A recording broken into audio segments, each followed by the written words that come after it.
new aktivitas post stroke.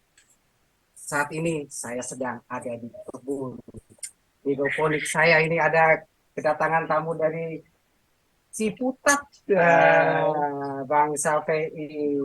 Iya ya Bang. Jadi ini memang kita apa namanya orang itu memang kita harus ada kegiatan yang positif ya Bang ya, yang bisa membantu melatih tangan. Mantap. Ya ini kalau ngangkat-ngangkat gini saya udah melatih tangan. Aduh, dari perasaan dikerjain sendiri Pak. Iya, ini satu. Gitu, ini Bang. Ini Bang. Jadi memang orang itu kita harus ada latihan yang sangat. Loh. Eh, wah, aduh, Pak Rizky, apa kabar? Tadi di kantor kecamatan katanya ada dokter kita yang aktif, Pak. Iya, Kita bangun apa kebun apa ini? iya, ini ikut lah kebun ini ya. Kebun mini. Ini teman-teman Bang Sape ini orang mana nih Betawi? Saya dari Ciputat, Pak. Dari Ciputat. Recording in progress. Itu Aduh, lagi emang sengaja lagi main, sengaja lagi main, pengen belajar, Pak. iya.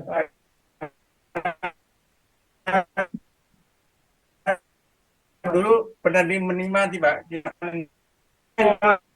Lebaran kita panen nih. Wah, Di sini. nggak ada gitu. Struk ini yang kita mesti tahu ya bahwa struk itu bukan arti segalanya. Setelah struk kita masih mampu untuk melakukan sesuatu yang lebih baik mungkin dari sebelumnya. Baik. Oh, ini Oke, ya, sekarang kita juga mau menyapa nih, ya, menyapa Profesor Teguh Rana Kusuma, spesialis neurolog. Dan ada Bapak Mayor Jenderal TNI Purnawirawan, Dokter Tugas Ratmono, spesial neuro MAS MH. Dan yang pasti dokter kita yang ganteng. Aduh. Ah. Oke, sekarang kita mau dengar sama-sama. Ini kita perdana ya, kita perdana roadshow dari Yasoki ya Pak ya. Kita mau sama-sama mau dengar sambutan Profesor Teguh Rana Kusuma. Monggo Pak Teguh, silakan. Ya, terima kasih. Selamat siang semuanya. Salam sehat, bahagia, sejahtera untuk kita semua. Ya, ini luar biasa. Ini saya harus lihat bagaimana strategi kita. Ya, Yayasan Stroke Indonesia kan suatu yayasan yang berusaha bagaimana untuk bisa mengendalikan khususnya dalam pencegahan dan deteksi dini suatu bencana otak yaitu stroke. Jadi penting sekali roadshow begini ya, bagaimana kita mengorek data-data yang bisa untuk upaya tersebut. Mudah-mudahan lah kita bisa mendapatkan data sehingga kita bisa mengenal calon-calon penderita stroke ini dari awal. Dan ini ya, mudah-mudahan kita berhasil.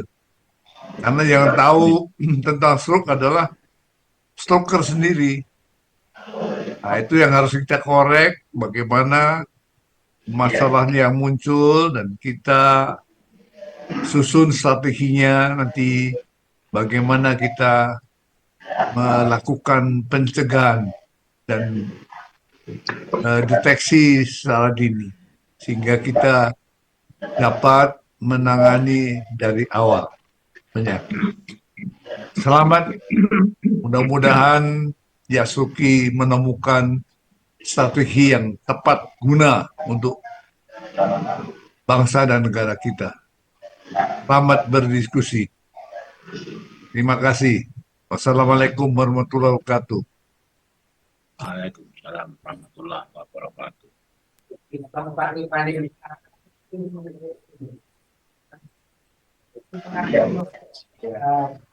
Bisa hadir di sini. Saya kebetulan aja lagi jalan-jalan kok pagi ini dari apa kantor kecamatan katanya memang di sini ada stroker yang itu, dan mereka tahu ada stroker. Ya, ada itu. Makanya di sini udah cukup beken. Sungainya udah beken kan. Di Bogor di depan saya ke sana kenal Kalau sekolah Pak.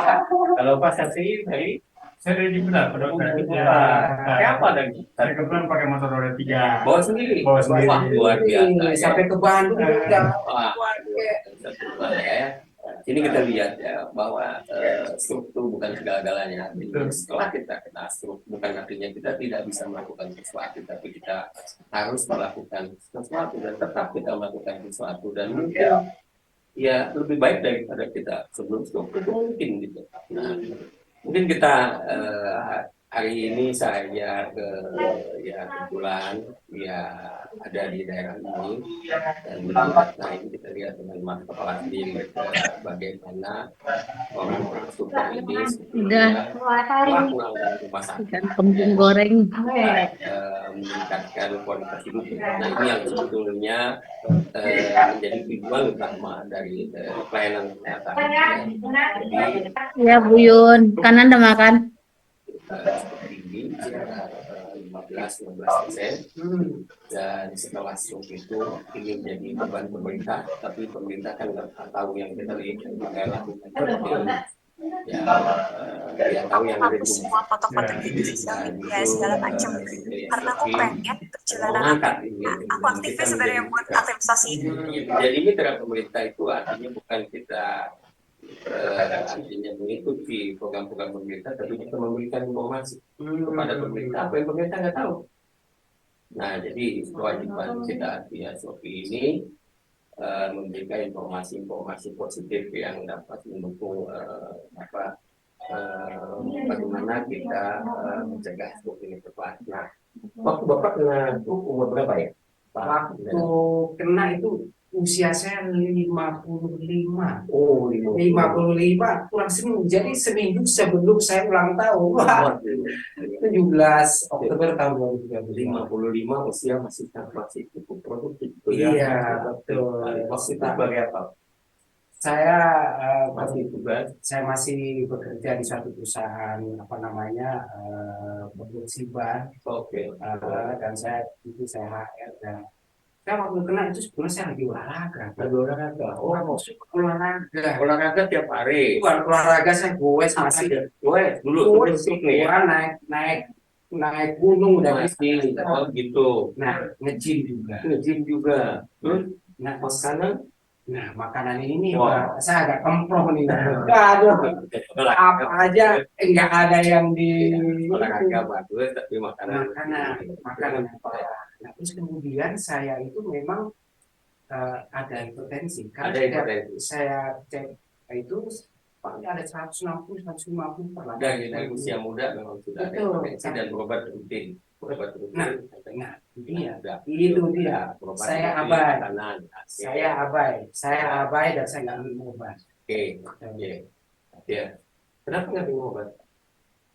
Ya, nah waktu Nggak itu kasih tahu. perkiraan Pertama kali Bapak tahu hipertensi ke mana? ke dokter dibilang, wah ini tinggi. Oke. Kan dokter kantor kan ada. Oh. Saya bilang kamu harus minum nih. Iya. Tapi tapi saya nggak minum. Oh, tapi dokternya juga nggak kontrol lagi kan? Nggak Cuma sekali kontrol. ngomong. Betul, Ya, betul. oke. Saya nggak kontrol. Iya. Dan saya olahraga tetap kencang. Setiap hari itu 100 kilo, satu minggu 100 kilo, karena naik ke gunung, sepeda diangkut, aduh. Oh, gitu. Jadi kemudian saya juga suka goes, apa namanya, fitness. Benar. Oke. Nah, saya waktu kena serangan itu saya sedang fitness Oh, sekarang kita sore, pagi. sore. Dalam keadaan saya lagi capek, saya dulu berpikir kalau saya capek, saya harus bergerak biar ini apa namanya berkeringat. Iya. Tetapi waktu saya lakukan itu, kenapa ini alat error? Saya pikir error. Saya ngambil air minum nggak bisa pegang, Pak. Air minum nggak bisa pegang. Kemudian, saya pikir ini saya kram. Saya pikir waktu saya kram. Akhirnya saya istirahat sebentar, saya kembali ke unit. Waktu itu saya ada di Nggak ada gangguan keseimbangan, goyang. Pusing sih, pusing biasa. Masih muter nggak ada tuh. Masih bisa jalan ya. Masih bisa jalan, masih bisa jalan. Oh, Masih dari sampai rumah. tempat gym tuh ke rumah. Nah, Mas, Mas, naik motor, iya, saya naik. naik motor atau Enggak. kendaraan Nah, umum. itu pun saya setelah sampai rumah saya nggak ngerasain apa-apa. Kemudian jam 5 ini. Jam 7 saya ada ibadah yang harus saya pimpin. Ya, saya pasti ngomong. Tapi teman saya waktu itu udah berasa, kok Pak Anda saya PO, tapi dia nggak ngomong. Begitu saya ibadah itu saya tutup amin, tiba-tiba saya Pulang ke rumah. Yang kiri, eh, yang kanan, tangan, kaki. semuanya. Saya ngomong juga udah, katanya sudah betul-betul saya. Sama sekali nggak bisa digerakin atau masih bisa gerak. Ya udah saya udah pasrah aja. Oh, tapi sadar. Sadar, saya masih sadar. Itu ya di rumah berarti kan. Ya, di rumah. Istirahat udah sekitar malam 2 jam setelah serangan utama di tempat gym tadi ya. Udah itu baru jam 11 saya dibawa ke rumah sakit. Dibawa ke rumah sakit, kemudian di scan. Iya. Berharap sih penyumbatan, ternyata pecah pembuluh darah. Kemudian 9 cc Pak. Dan saya dirawat di HCU selama 3 hari. Saat dirawat di HCU, kemudian dipindah ke. Tapi waktu itu waktu masuk sadar ya. Masih sadar. Sadar, saya nggak minta. TV atau sadar. Sadar. Kadang-kadang berapa? Masuk tindakan itu ya. Lewat udah jam 12 kan. Oh, enggak tekanan darahnya? Oh, tekanan darah waktu itu 240 Lakukan tindakan di rumah sakit, dilakukan tindakan enggak? CT scan, kemudian yang saya ngerti pakai infus ya. Buat saya nggak ngerti waktu itu dengan apa saya kurang tahu. Oh, itu lewat 3 hari. 3 hari di HCU, kemudian pindah ke perawatan Vietnam. Nah, waktu 3 hari itu saya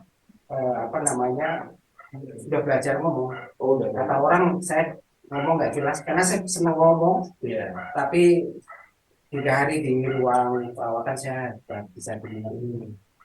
Oh iya Pak, kita mau menyapa dulu nih katanya. Oh. Ya, kita mau menyapa Bapak Iskandar dari Jogja nih untuk kita sama-sama diskusi katanya iya, Pak. Baik. Ini Pak Iskandar nih. Halo Pak Iskandar. Ini ditambah Di Mulu.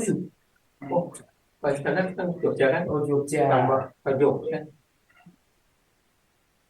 Ya, saya Iskandar Oh, Jogja. Pak Boyo. waduh saya pernah kesana tuh Pak. Assalamualaikum. Betul, saya pernah kesana. Oke, jambul Korea. Ya, Pak Iskandar, ini kita lagi bincang-bincang nih. Bilang diskusi lah, kita bincang-bincang santai. Nah, jadi kita sedikit ya. Halo.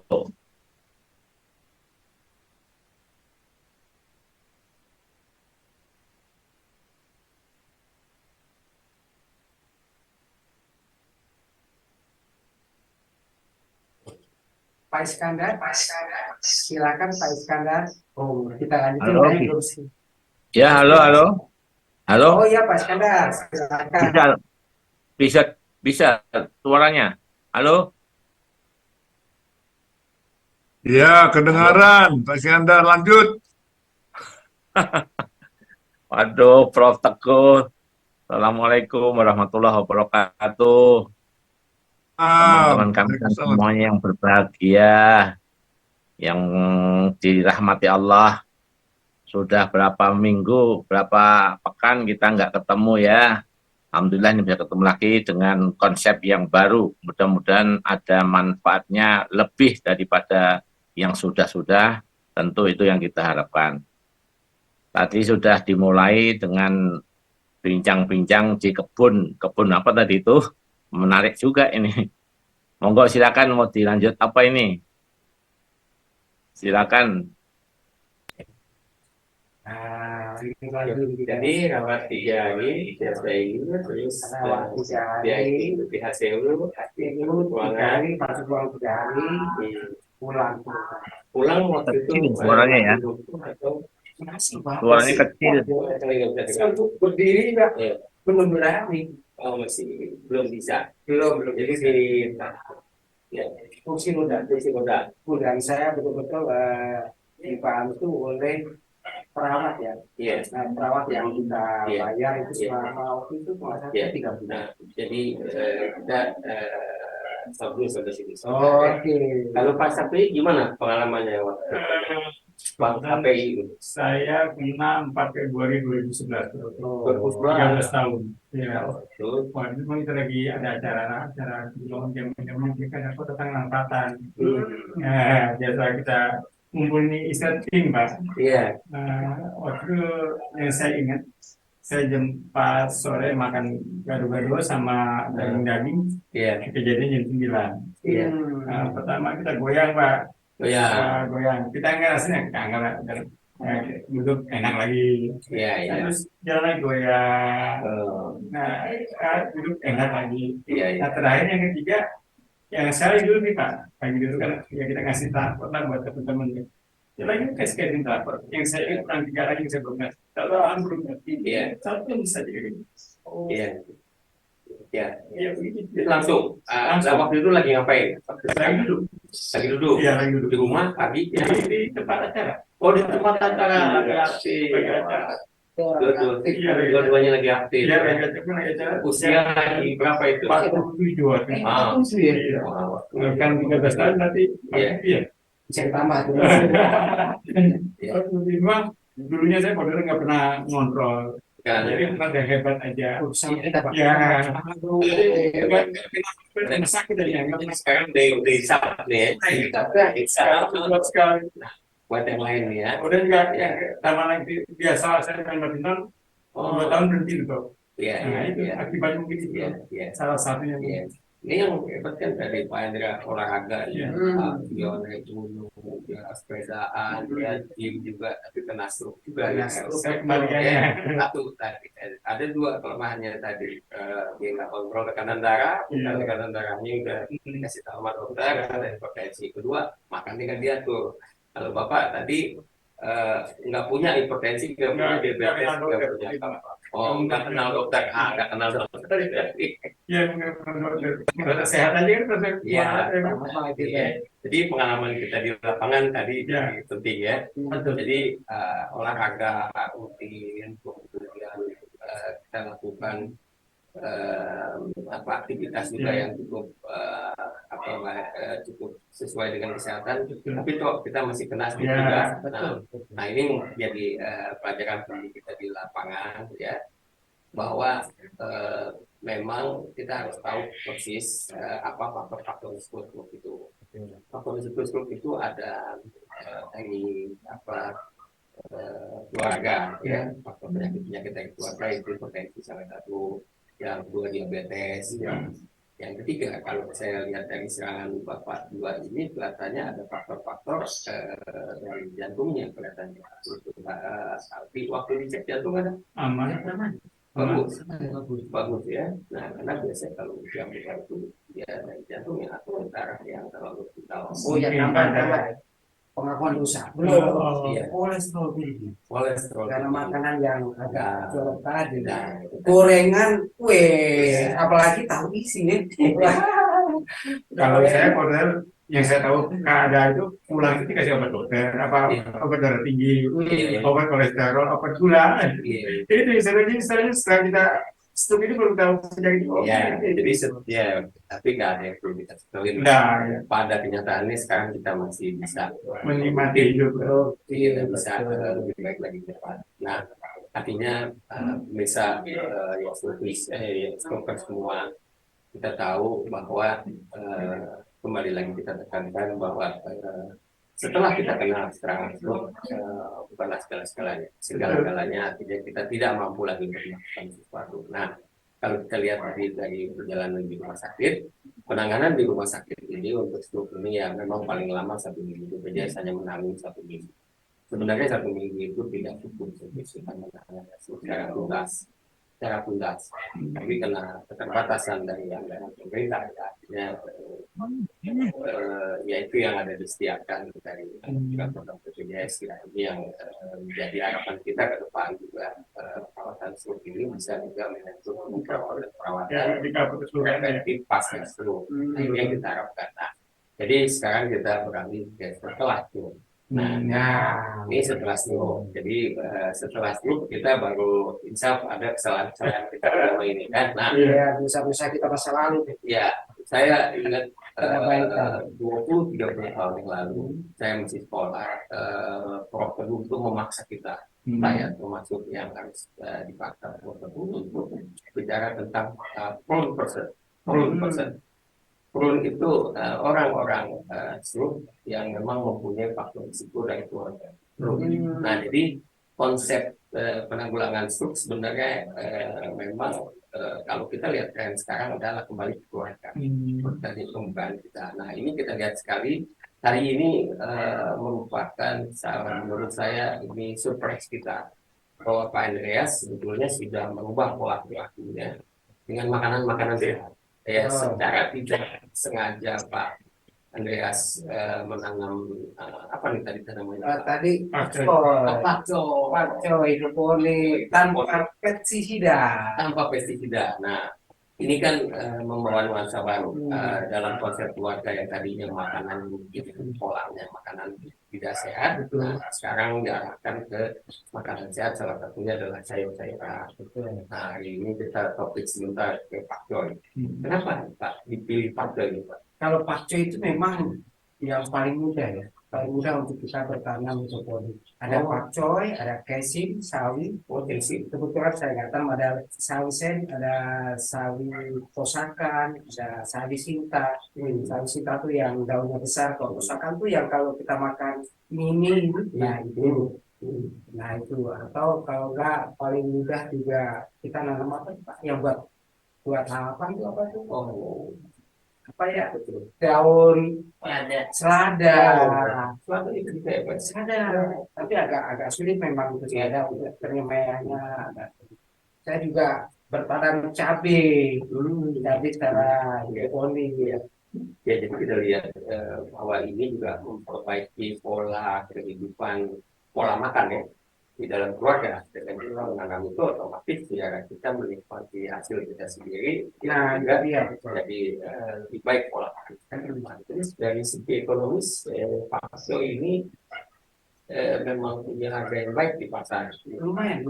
Kalau untuk hidroponik itu memang lumayan sih. Kalau di luaran kan setengah kilo paling 5.000. Oh, Kalau yang bukan hidroponik ya, Iya. tapi kalau hidroponik itu setengah kilo itu 15.000. Oh, jadi sekilo itu 30.000.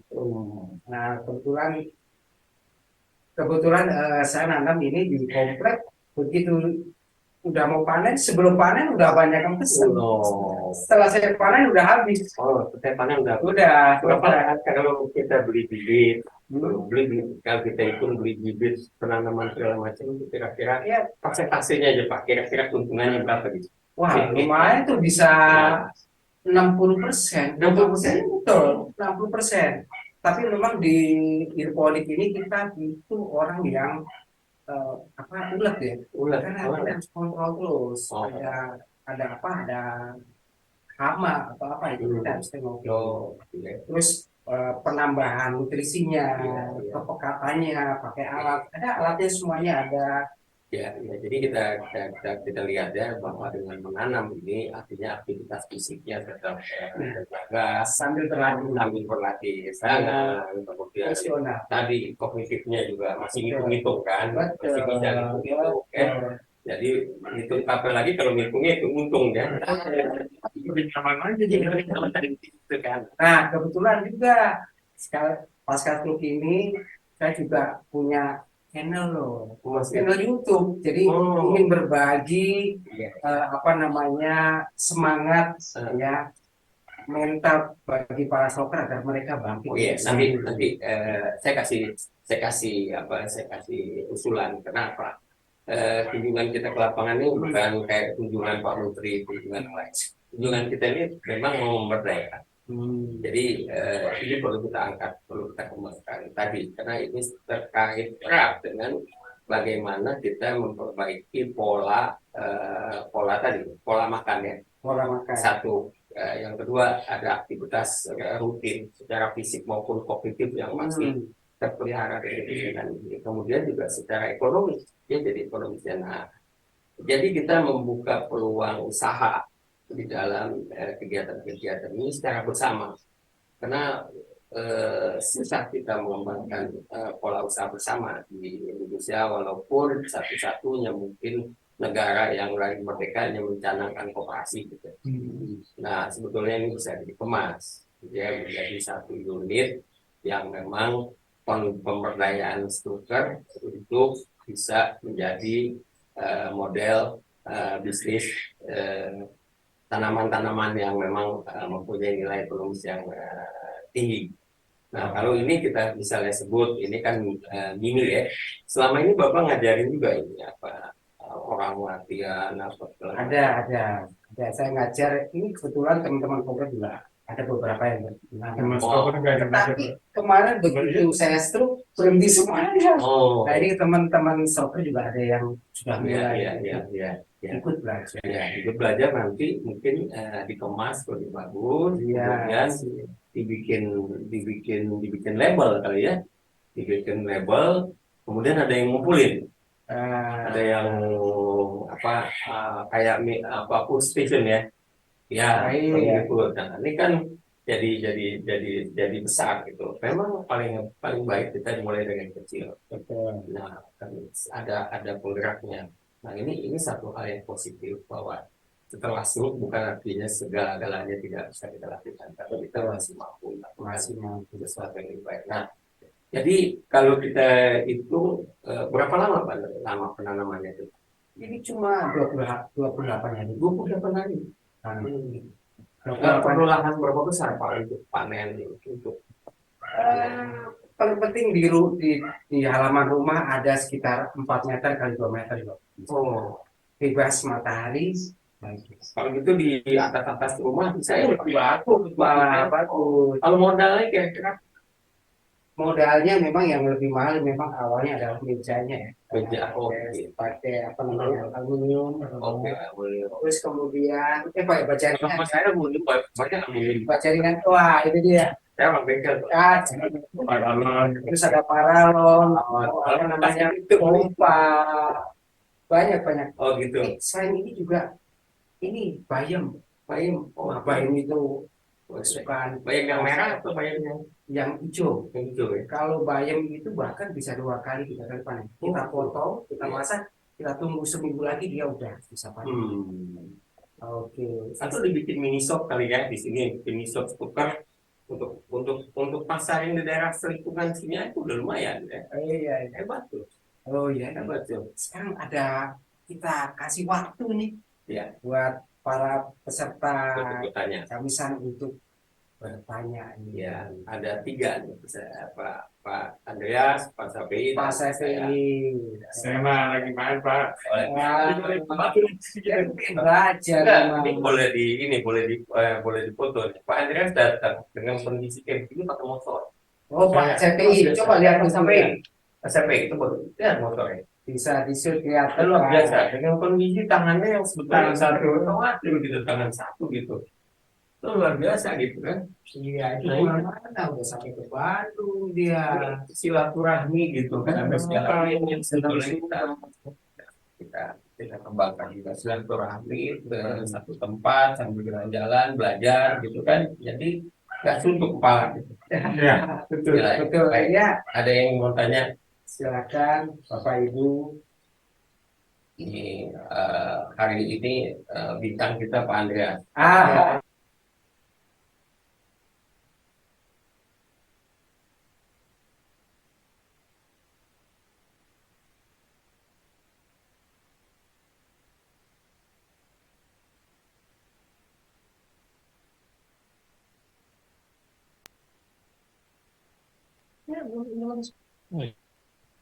Ya hari ini nggak jadi dokter lah, jadi yang jelas menemani stroker di. Oh, belum ada. Ya, baik. Kalau kita Baik. bisa begitu. Jadi kalau kita lihat dari pemodalannya juga nggak terlalu besar, ya, Pak, ya. Dan pekerjaan juga nggak terlalu berat. Nggak terlalu berat. Memang hanya awal saja ya nanti, dan kemudian ya setiap hari harus kontrol. Karena seminggu pertama itu waktu semai Iya. itu 7 hari. Iya, Terus kemudian minggu pertama masuk tanam itu Ya. harus menggunakan air nutrisi dengan Ya, kepekatan sekitar 600 ppm.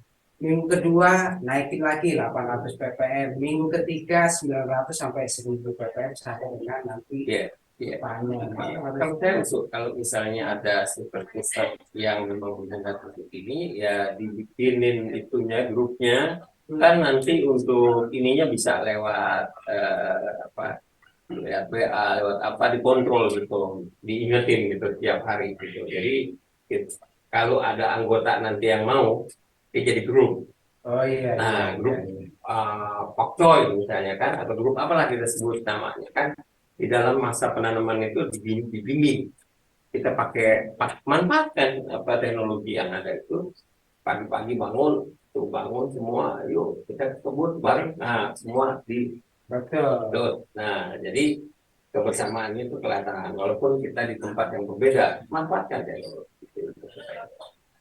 Betul, itu jadi satu hal yang positif gitu. Karena ini saya lihat penting karena salah satu tadi bahwa pemberdayaannya untuk mencegah sertifikat keluarga dengan memperbaiki pola makan, ya.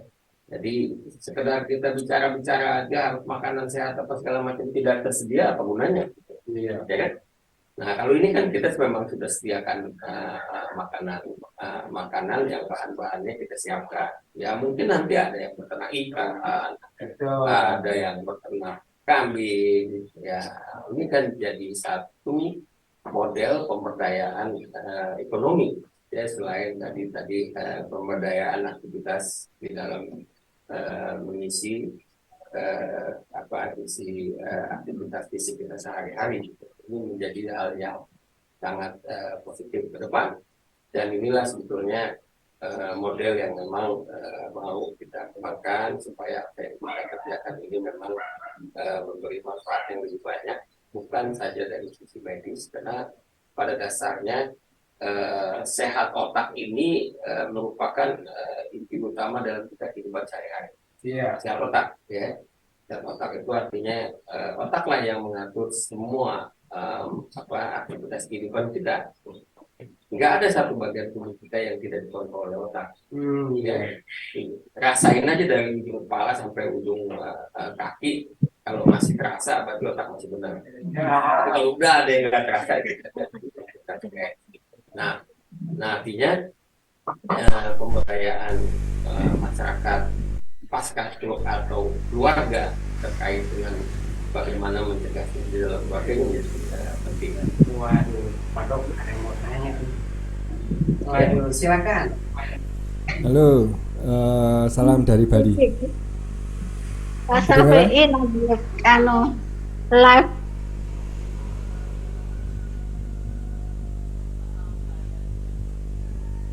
Halo, apa bisa boleh masuk? Ya, sudah kedengaran. Oh ya, Pak. Ya, ini saya dari Bali, Pak Rudi. Nah, ini saya melihat ini sangat bagus sekali ya, walaupun temanya kita bercerita dan berkunjung ya. Tapi saya mendengarkan itu dari usaha Bapak ini berkebun dan ada usaha, penting semangat. Karena dari moto yang dari ISC yang ada di Bali itu bahagia, gembira itu sehat. Jadi semangat itu yang utama kan. Terus Bapak bekerja, berkebun itu mengeluarkan keringat. Ya tadi saya di grup Kamisan Yastroki saya ada kata-kata mengapa saya tertarik sama Jepang. Jepang itu di sana udaranya dingin, tapi tingkat hipertensinya rendah. Karena selain dia giat, semangat berkebun, dan satu ada istilah namanya untuk berkeringat, namanya sauna. Sauna lah, sauna ini saya tertarik, ingin tak pertanyakan juga sama Dokter Andre juga nanti. Kan itu juga mengeluarkan keringat. Nah, di Bali juga ada budaya namanya ngerendam kaki di pantai panas. Tapi salahnya nggak membawa minum, jadi hidrasi. Nah, seperti itu yang senang sekali saya ingin utarakan. Apakah Bapak itu juga berkebun, juga berkeringat, juga minum, atau bagaimana? Itu saja sih. Sama kalau Dokter Andre itu masalah Jepang itu sauna itu juga efektif atau tidak. Nah, terima kasih. Baik. Ya. Ya. Baik. Ya, memang itulah yang mesti kita teliti sebetulnya ya. Bahwa kehidupan di Jepang dengan sauna itu ternyata memang juga berpengaruh terhadap kesehatan mereka. Tapi itu juga terkait dengan makanan mereka yang bagus gitu. Mereka kan segala macam, terus minum cukup. Nah, karena ingat bahwa berkeringat ini sebenarnya satu proses pengeluaran cairan dari tubuh. Yang kalau tubuh kita juga terlalu banyak berkeringat, kemudian kurang pemasukan cairan, darah kita menjadi kental. Darah kental ini menjadi satu penyebab juga stroke tadi. Nah, bahwa di sana di Jepang itu memang ada berbeda itu sama kita kan. Ada satu keadaan di mana memang kalau musim panas dia panas, musim dingin dia dingin. Nah, mungkin pada waktu musim dingin ini dia mandi sauna ya. Nah, kalau kita kan tiap hari udah mandi sauna, udah mandi tiap hari ya. Ya, nah, kita jalan aja ke depan udah mandi sauna. Jadi artinya mandi sauna ini cukup baik, tapi kita sesuaikan dengan kondisi kita. Nah, ya ada beberapa penelitian yang memang mandi sauna ini juga satu model untuk memegang lemak-lemak tubuh kita, ya, karena di dalam suasana yang hangat, ya, ruangan tertentu, mereka beraktivitas dengan merendam air hangat. Nah, ini kan memperlancar. Jadi pembuluh darah itu kalau dia hangat dia akan terbuka sehingga lancar. Nah, itu tadi yang mesti kita bayangkan bahwa daerah itu yang kita harus bayangkan yang harus tetap lancar. Nah, kalau itu kemudian itu juga akan lancar. Nah, itu salah satu. Nah, kemudian tadi rendam pasir, rendam air. Ya. Daerah berendam di pasir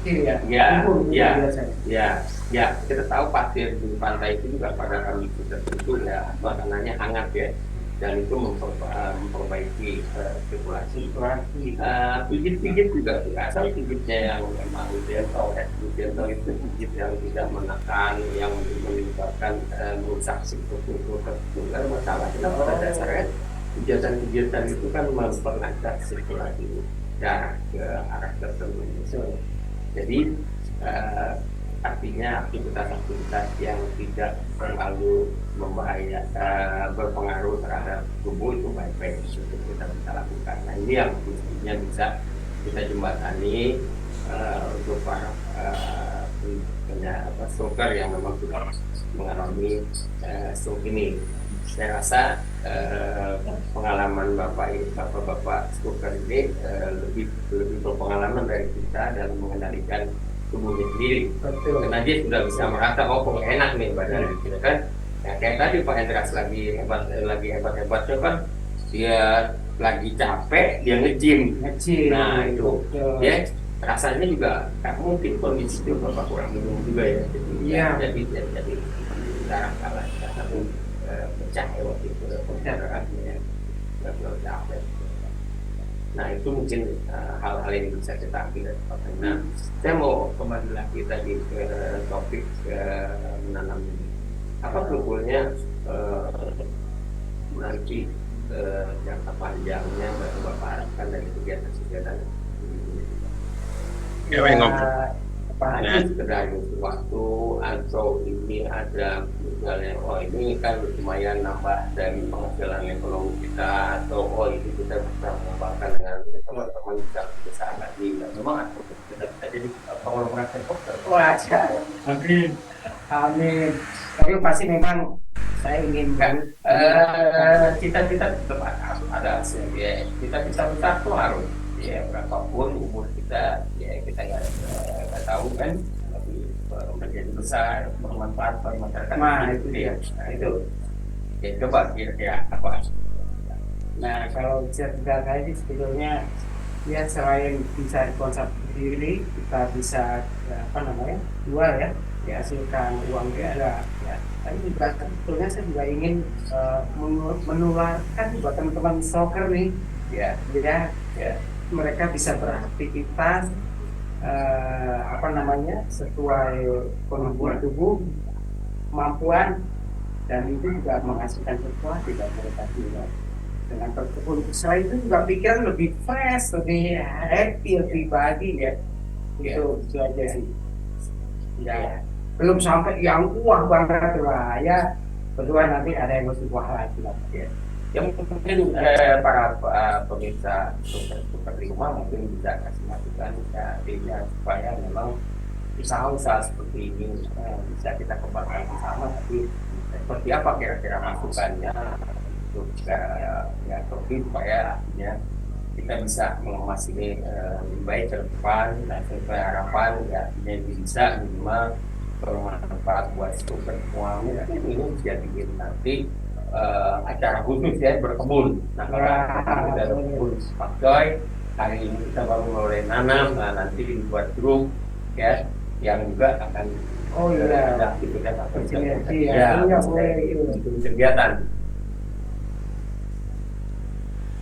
Ada yang mau tanya. Mau tanya dan usul. Iya, boleh. Itu kan berusul. Atau ada yang mau modalin ini nggak? Wah, mantap ya.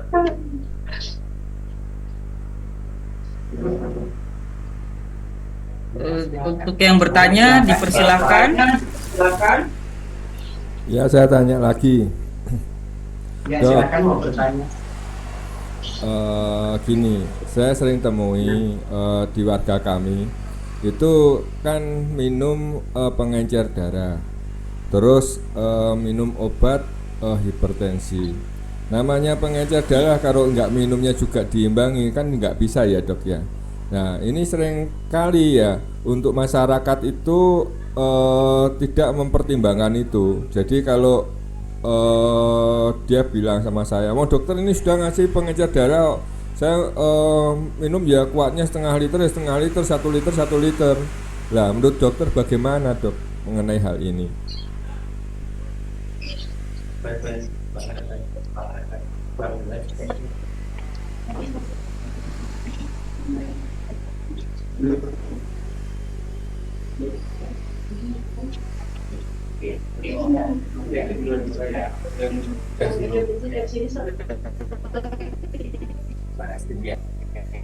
Jadi dua hal yang memang penting ya. Mungkin yang nanti kita perlu dapat dari waktu ya. Memang kalau kita punya faktor jatuh, kita diharapkan tidak terlalu banyak dulu. Ya, nanti tidak terlalu ngomong. Sementara kalau orang usianya bertambah, memang darahnya lebih mengental, lebih cepat mengental. Itu makanya faktor risiko ini adalah usia. Pengentalan darah ini bukan yang kita sebut sebagai yang paling kontrol atau segala macam. Jadi di luar itu. Jadi adanya gula di dalam darah itu saja sudah menyebabkan darah yang kental.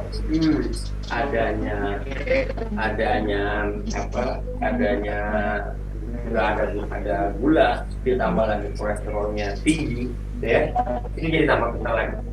Ditambah memang darahnya udah tetap. Nah, yang namanya pemisahan kekentalan darah ini memang bukan pemisahan lipid yang Pak, ya.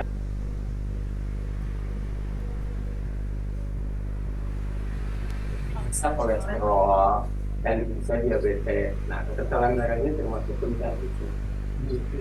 Ya namanya PTT, PCT, dan juga itu pengukuran INR. Nah, jadi darah itu memang jadi cenderung lebih besar. Nah, dia tadi pertanyaannya, dia udah minum pengurus darah, apa minumnya suka-suka ya sama aja akhirnya kan.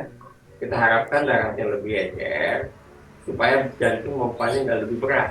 Oh, Ya, dan gampang juga darah itu masuk ke otak. Gitu. Kalau dia lebih encer, encer itu juga nggak boleh terlalu encer, tapi cukup membawa oksigen ke otak. Jadi pemberian pengenceran darah, pemberian obat pengencer darah itu juga mestinya ya dikontrol ya, sebulan sekali atau 2 bulan sekali, 3 bulan sekali oleh dokter. Nggak boleh juga kalau terlalu encer, kalau encer pernah juga.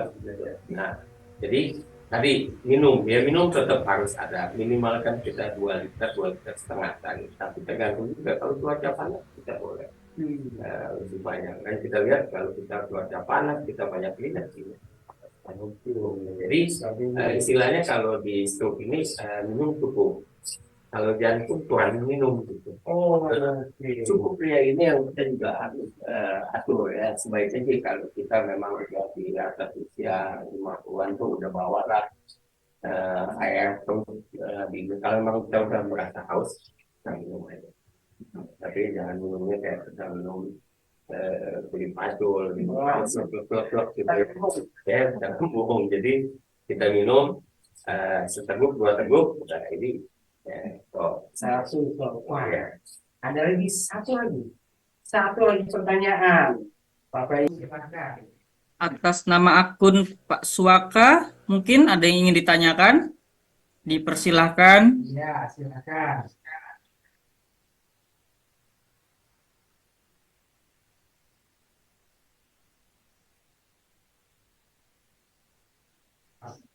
Atau dengan peserta lainnya dipersilahkan untuk ada yang ini, ada pertanyaan-pertanyaan.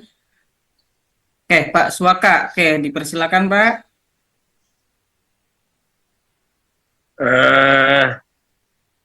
Sudah kedengaran suaranya?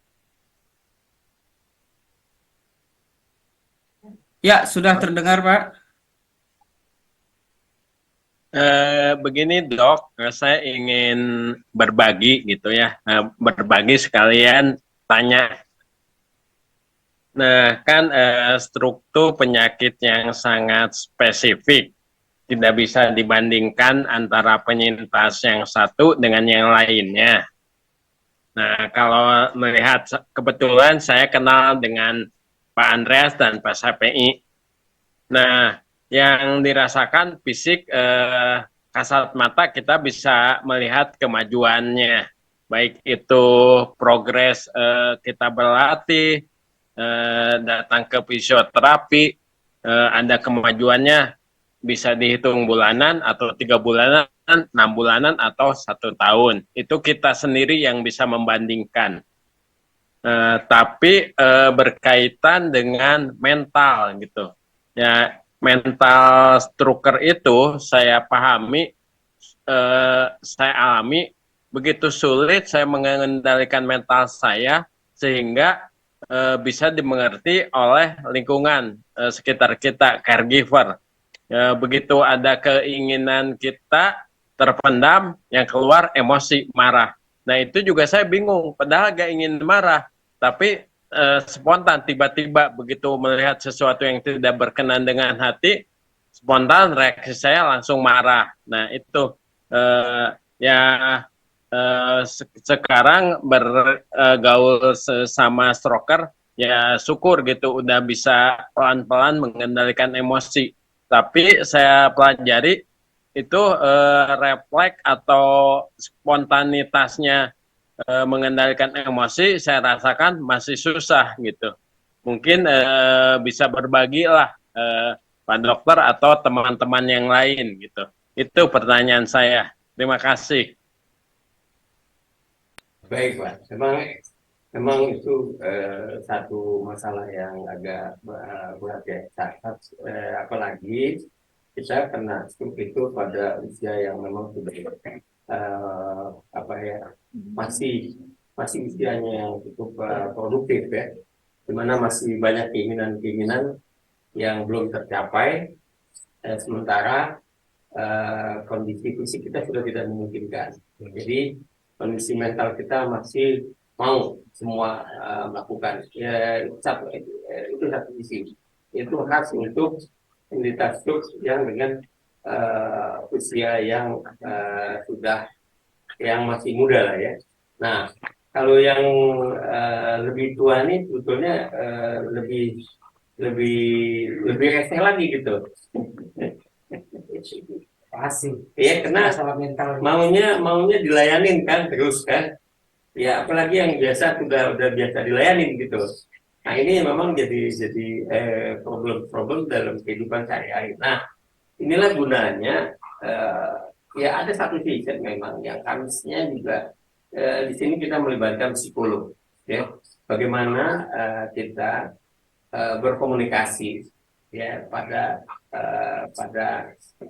komunikasi di keluarga, ya, antara keluarga yang punya pasien stroke, gitu. Apakah itu ibu atau bapak, ya, bagaimana cara berkomunikasinya? Ini menjadi satu hal yang penting ke depan, artinya supaya ini tidak jadi masalah yang besar, karena kita tahu faktor stres itu juga bisa meningkatkan tekanan darah secara tiba-tiba, apalagi kalau terus-terusan itu memendam emosi yang berlanjut yang tidak menyenangkan buat si penyandang itu. Jadi ini menyebabkan ya artinya tensinya terus naik kalau berdebat, dan ini tidak beresiko untuk terjadinya stroke atau terjadinya stroke berulang.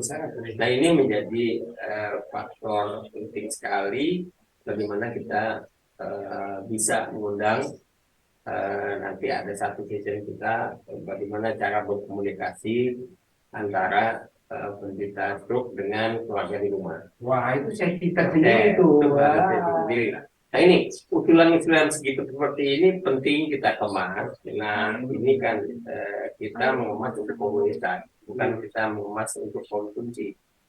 Dokter berbicara satu arah, tapi dokter membina apa yang perlu kita kembangkan di komunitas, ya, termasuk tadi dalam keluarga yang kita sebut sebagai konversen tadi. Jadi memperbaiki kualitas hidup keluarga stroke untuk mencegah atau mengulang atau terjadinya stroke. Ya, oke deh. Waduh, satu lagi kayaknya. Iya. Izin dok, masih ada satu pertanyaan, mungkin ini terakhir juga pertanyaannya dari Bapak Minulyo. Dipersilahkan Pak Minulyo.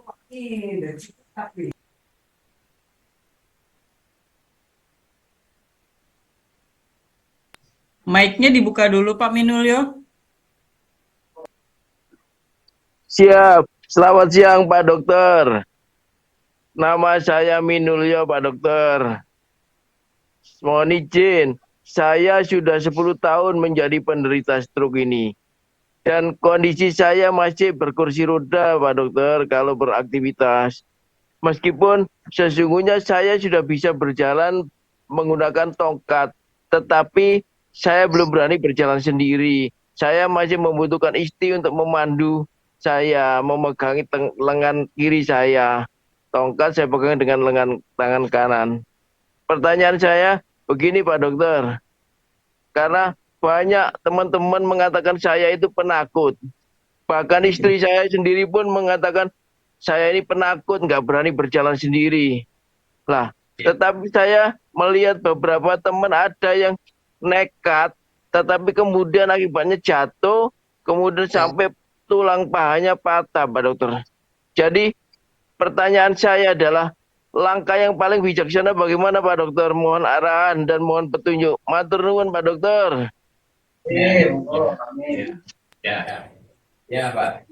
Ya memang di satu sisi orang bilang dia takut. Tapi kan artinya di dalam kepala Pak Mulyo itu dia harus hati-hati, ya kan? Nah ini ada bahasa yang nggak cocok aja gitu. Mohon maaf ini Pak, mungkin istri bilang penakut karena Pak Ginul kok tergantung banget gitu. Saya ngomong apa adanya aja ini kan. Nah gitu. Nah artinya jalan keluarnya dicoba tapi di bawah pengawasan. Misalnya istri ngeliatin, kita nyoba gitu jalan, kita nyoba untuk ini. Karena keinginan untuk kita melakukan sesuatu sendiri itu memacu sel-sel otak itu mengeluarkan satu zat yang memang menjadi mengaktifkan juga gerakan kita. Oh, Jadi tambah kuat, jadi nggak terasa juga bahwa itu gerak. Jadi yang tadinya agak lemah bisa menjadi lebih kuat karena adanya zat di dalam otak yang memang memicu emosi kita, emosi yang positif. Gitu. Jadi saya saran Pak Minul coba di depan ibu, di depan keluarga, di depan istri. Bu, nih saya nyoba, bukan saya penakut, siapa takut, gitu kan? Siapa takut? Boleh Pak Minul, siapa takut? Ya, oke. Oke, nah ini sekarang ada mau disampaikan oleh Bapak Profesor Teguh.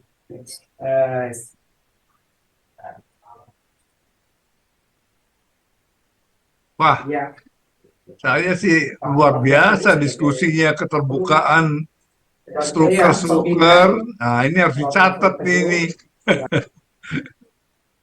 Ya, jadi kita susun nanti ya. Nanti banyak lagi yang belum keluar nih ya. Contohnya Pak Mul yang terakhir tadi rasa takut. Nah, itu nggak boleh, takut tuh harus dicoba dihilangkan. Hati-hati juga karena memang stroke tuh akan mudah jatuh. Jadi seperti Dokter Adi tadi katakan latihan pelan-pelan ya menghindari rasa takut itu. Kemudian tadi banyak sekali yang menyatakan bahwa kita sudah mulai menemukan ya strategi yang harus kita sama-sama tempuh, bagaimana menggiatkan lagi, tetap produktif, ya, tapi yang penting kita harus sehat, bahagia, dan sejahtera. Caranya adalah kita sering kumpul begini, ngobrol-ngobrol, ya, selalu saling mengisi antara masing-masing kita semuanya dan selalu optimis. Karena penyakit adalah urusan masing-masing, urusan manusia. Ajal Allah, ya, kehendak Allah. Jadi jangan dicampur adukan, repot. Jadi kalau sebagai manusia kita, ya penyakit ini harus dikendalikan oleh sendiri. Tidak ada penyakit yang datang dari tempat lain akibat perbuatan kita sendiri. Ya, disinilah ya kita kumpul memberikan suatu masukan kejadian apa yang terjadi pada manusia, nantilah kita susun strategi yang paling tepat bagaimana pencegahannya. Diingat ya, ini masuk penyakit katastrofis bencana ya, dan itu sangat mahal, yang rugi kita semua. Kita harus selamatkan kesehatan kita, disusun oleh kita semua, baik yang sudah mengalami maupun yang belum. Dan ingat pula bahwa penyakit-penyakit yang demikian, khususnya stroke ini genetik ya, turunan, jadi harus dilihat. Ada yang tanpa gejala apapun karena dia pun terkena. Tapi ada pula tidak ada turunan, ada ya perilakunya kurang sehat, itu menjadi kena. Tadi dikatakan bahwa hangat itu akan diatur oleh otak berusaha untuk memperlebar. Hati-hati, betul kata dari Bali tadi, hati-hati. Karena melebar, dia akan harus diisi dengan cairan. Kalau tidak akan sama juga kalau kepanasan, ya, panasan atau kedinginan, ya kebalikannya kedinginan, dia pembudarannya akan ngincup. itu bahaya juga. Jadi kalau tempat yang dingin harus pakai selimut dan sebagainya. Mudah-mudahanlah awal dari strategi baru ini membuat kita tahu semuanya dan kami akan susun strategi data-data ini untuk melawan stroke dari hulu sampai ke hilir. Terima kasih semuanya. Mudah-mudahan upaya kita mendapat ridho dari Allah Subhanahu wa taala. Terima kasih. Bapak Profesor Teguh, silakan Pak, Ya. ada yang mau disampaikan. Terima kasih Pak Teguh, kita dan para speaker semua. Hari ini memang menurut saya hari yang berbahagia buat kita semua. Kita lihat ini adalah salah satu contoh bagaimana kualitas hidup para sumber itu lebih baik ya daripada kita tidak melakukan apa-apa setelah kita mengalami serangan stroke. Nah, kita berharap ini menjadi motivasi kita ke depan dan kita pengurus ya Profi akan terus melakukan usaha-usaha meningkatkan kegiatan pemberdayaan para struktur, pemberdayaan komunitas untuk para struktur, karena ini merupakan potensi penting kita untuk bisa mengembangkan sesuatu ke depan. Nah, pemberdayaan ini menyangkut dengan pemberdayaan ekonomi, pemberdayaan aktivitas fisik yang terkait dengan pembinaan mental di dalam masyarakat atau dalam keluarga. Mungkin itu yang dapat saya sampaikan saat ini, dan kami mohon maaf sekiranya ada kekurangan di dalam kita melakukan aktivitas hari ini, dan juga kami mohon maaf memang kemarin kita libur selama 6 minggu untuk maintenance, dan mudah-mudahan ke depan kita mendapat darah baru untuk kita bisa mengembangkan bersama-sama aktivitas grup ini.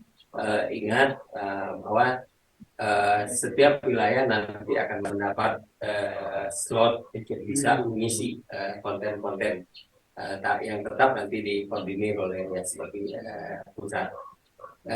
Mungkin 2-3 konten pertama mungkin kita yang mulai di Jakarta ya, supaya tahu kira-kira polanya seperti apa, tapi rasanya lebih baik kita mencoba sesuatu dengan kesalahan, kemudian kesalahan itu kita perbaiki daripada kita tidak melakukan sesuatu karena takut salah. Terima kasih. Betul, oke.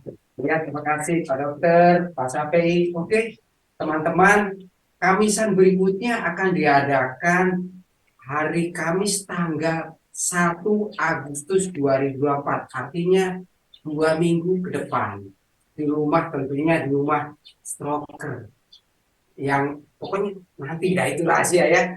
Nah, bagi Bapak Ibu yang berkenan untuk mau bergabung dalam Kamisan secara offline, langsung dapat menghubungi sekretariat atau Dokter Deborah. Oke Bapak Ibu, salam Yasoki, berkarya, bersinergi, dan berkesinambungan. Oke, saya mau jalan dulu ya. Pamit dulu ya. Halo, Pak. saya pulang dulu ya. Kita berdoa dulu ya. Pak Sapi hati-hati. Ya, terima kasih Pak. Minum, Pak, minum. Siap Sudah. Oke, Pak CVI, hati-hati ya Pak CVI ya. Ya, sehat. Pak Dirmu ikut. Ayo udah silakan. Ada 3. Terima kasih Pak Andreas. Ya, lumayan. Bikin di mana di Ciputat? Ini beginilah kita kehidupan kita. Saling silaturahmi Pak Dokter. Mengisi kekosongan yang begini aja. Komunitas Kopi 3. Ya, Stroker. Penguasa Cipta. Satu tangan nih. Udah ini ngeliat Pak sampai berangkat pulang. Oke, terima kasih semuanya. Nah.